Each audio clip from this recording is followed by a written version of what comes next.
Welcome to the People Who Read People podcast, hosted by me, Zach Elwood. This is a podcast aimed at understanding people better, the things they do and the things they say. You can learn more about it at behavior-podcast.com. If you like my work, please hit subscribe and share episodes that you like with your friends. That's how you can show your appreciation for my work and encourage me to do more of it. I was trying to sell some rollerblades on Nextdoor, and a fake Nextdoor account succeeded in getting a few pieces of personal information from me. All in all, they got my name, my physical address, and my phone number. They tried to get my email address, but I wised up at the last moment and didn't give them that. Scammers can use this personal information in various ways. They can sign up for an assortment of things in your name online, including credit cards or government benefits. Or they might just sell your personal info on the black market to other more specialized scammers. So I wanted to make a video that examines this phishing attempt and then gives you some pointers for how you can quickly spot such scams on your own before sending information to them or worse. Just a note that if you're listening to this on audio, it does include video on YouTube, so that might be a better way to consume this. So first I'll do a quick description of my interactions with this person, and you can see what red flags stand out to you as you listen. Then afterwards, I'll talk about what I saw as the red flags. On Nextdoor, I had put up some women's rollerblades for sale for $40 and immediately got a response from an account in the neighborhood named James Harry. Our convo on the app went like this. James Harry writes, "Hi, is this still available?" I say, "Yeah." He says, "All right, I'm currently at work. Now text me on my number so we can text each other much better. 332-284-7946. Without thinking about it, I texted him. This was our text convo. I wrote, "Hi there, I had the rollerblades." Within a minute, he replies, "Okay, where are you located for pickup?" I give him my address. He says, "Oh, okay. Actually, I'm not available in town right now, but could tell my brother to help me pick it up with his truck. If you don't mind, for the payment, I'll be willing to send the payment through Zelle if that's okay." I say, "Sure, and no rush, I'll hold them for you." He says, "When will you be available for the pickup?" He can pick up anytime before 7 p.m. tomorrow. I write, "Anytime is fine." He asks, "What's your Zelle payment so I can add you as a new recipient and send from my business account?" So it was at that moment when I first stopped to pause and realized that he was really rushing this, and so I got suspicious and assumed he was just phishing for my email address. So I texted back, "I'll wait until you pick them up first, then you can pay. What do you think of that?" He writes, "Okay, no problem." At this point, I was pretty sure he was a fake account. I was a bit curious what he'd do next, so I asked, "When could I expect your brother?" At that point, he called me on the phone, so I'll play that conversation. I'm just thinking maybe I could just pay you now so my brother can come over tomorrow by 12 to pick it up. Is that okay with you? Oh, sorry, you said your brother's going to come over? Yeah. Yeah, anytime, yeah. Okay. So you got Zelle, right? Oh, you want to pay me via Zelle? you want to pay me via Zelle? Sure. I got Zelle through my Bank of America. Oh no, I was going to wait till your brother picked it up. Okay, no problem then. So when do you think he's showing up? By 12 tomorrow. By 3 tomorrow? 12. 12. Yeah, Well, if you could pinpoint it to a better time, that'd be great. What time are you gonna be available? I'll be here, so you just let me know when he's going to show up. Okay, I'm gonna call you, okay? Okay, thank you. Because I'm out of town for a business, that's why I can't be able to pick it up myself. No problem. Okay, sounds good. Thank you so much. Thank you. An hour later, I texted him the following. "Hey dog, any news on that? I got someone willing to pay me $85 who's ready now. Any thoughts on that? If you can do $90, maybe we can Zelle now." Basically, I was just curious if he'd jump on the Zelle opportunity, even though him going up to $90 for these rollerblades up from $40 is a bit absurd. At this point, a few hours later, he still hasn't responded. So this is a pretty common phishing attempt. It's pretty common on all sorts of online marketplaces, whether it's Nextdoor, Facebook Marketplace, Craigslist, other ones.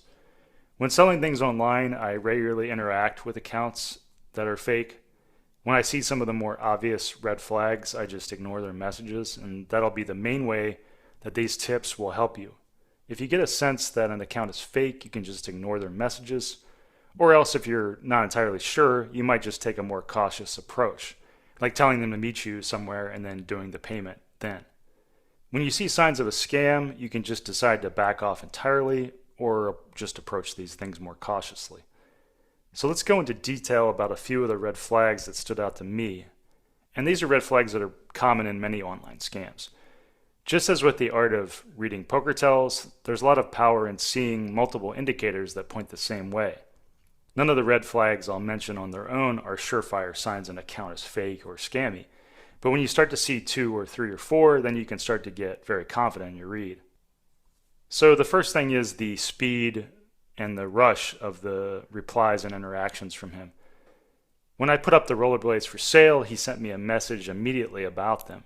The speed of reply on such platforms is often related to them trying to get maximal return on their investment before their account gets shut down. They're trying to work as fast as possible. It's also true that real people on these apps tend to take a little while to reply in general. People are quite busy, and it's quite rare in my experience that someone replies immediately. It can, of course, happen, but again, these are just clues you can piece together. Then, a day later, when I texted this guy, he replied immediately via text also. Honestly, the quick reply on Nextdoor should have clued me in pretty quickly, but the quick reply on Nextdoor coupled with the immediate reply via text really should have set off my radar. Another one is an empty, new, or generic-seeming account. Something I usually check first, but didn't in this case, is the person's account.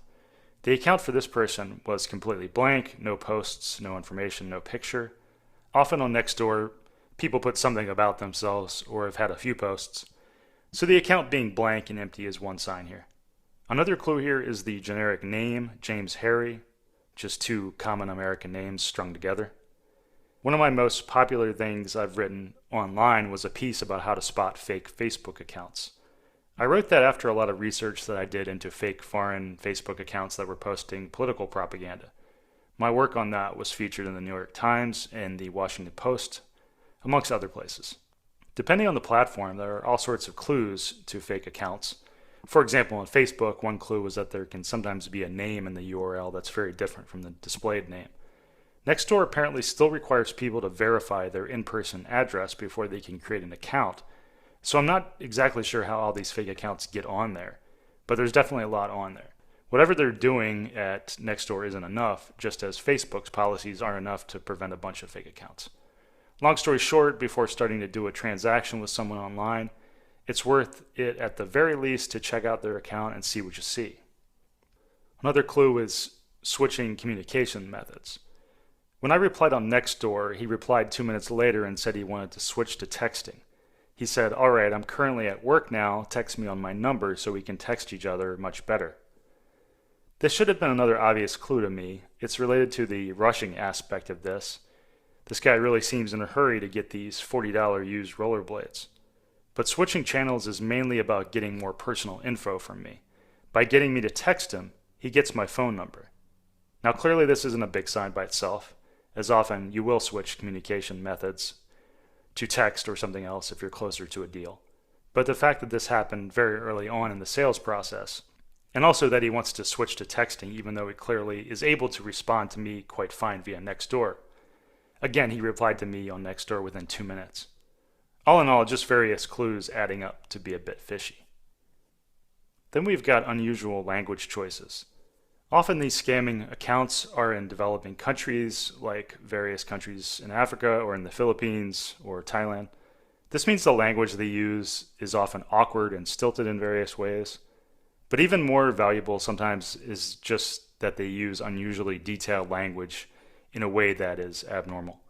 Let's look at some of the language in the text he sent me. For one thing, he refers to the skates as it, which is a kind of unusual language choice. He writes, "I could tell my brother to help me pick it up with his truck." Most people would refer to the skates as them in the plural. Also, he mentions that his brother will use a truck. That's also an unusual bit of detail, in that obviously you don't need a truck to transport rollerblades. These word choices are likely due to the scammer having a templated boilerplate response that he just copies and pastes in as a multi-purpose response. Another weirdness is when he wrote this: "What's your Zelle payment so I can add you as a new recipient and send from my business account?" There's a formal aspect to his language, add you as a new recipient, and the inclusion of business account. Now, the weirdness here is likely related to bad English skills and also just using some of the Zelle app terminology without knowing it sounds formal and strange. But some of this seems a bit related to what happens in interrogations when guilty people give way too much information about things and elaborate on things in a way that innocent people are unlikely to do. Innocent people will tend to just answer things pretty straightforwardly with minimal words, whereas for some more sensitive questions, people who are guilty or who have something to hide can feel compelled to include all sorts of extraneous details. For example, the fact that this guy wants me to know he's sending this from his business account. I'm a big fan of statement analysis, which is deducing things based on the words and phrasings that people use. One of my more popular episodes was one of my first ones, a talk I had with Mark McClish about analyzing written and verbal statements. And an interesting trivia maybe, Mark McClish's book, I Know You Are Lying, was the inspiration for me writing my book, Verbal Poker Tells. One of my 3 Poker Tells books and the one I'm most proud of. Another clue was the use of Zelle, the banking money transfer app. I'm usually pretty good about quickly spotting the tells I've mentioned so far in this video, but in this case there were a few factors that lowered my guard. For one, I'd been doing quite a few sales online in the past few weeks, so I was used to going back and forth with people via various channels and platforms. Another aspect was that I was working online at that moment, and so I was distracted. And that's how a lot of these things happen. Our guard gets lowered for a moment, and so we give someone some info or we click a suspicious link. In this case, my suspicions would have usually been tripped at his pretty empty Nextdoor account, and I would have been more cautious. But in this case, I only got suspicious when he was rushing to pay and wanted to send his payment via Zelle. That's not a common app to use for payment, at least in my experience. I've used it with a few people, but have seldom been asked to use it. I'd assume that he wants to use Zelle because your Zelle account is associated with an email address. So that's another piece of personal info that he can get from me, versus using something like Venmo, which the account name can just be a handle not related to personal info. And another red flag to me was again just the time pressure thing. He's clearly in a hurry to get this minor deal done and wants to pay me immediately, whereas most people will just pay when they show up. So that combined with the Zelle thing was when it finally tripped my radar. Again, I want to emphasize that none of these things on their own are highly reliable tells, but they can be clues to take things more slowly and be more cautious. Hopefully this was helpful to you. I'm going to share this video with my Nextdoor community, and maybe you can do the same. If you enjoyed this episode, you might enjoy checking out some episodes in the People Who Read People back catalog related to investigations and crime. You can find episode compilations at behavior-podcast.com. Thanks for your interest. Music by Small Skies.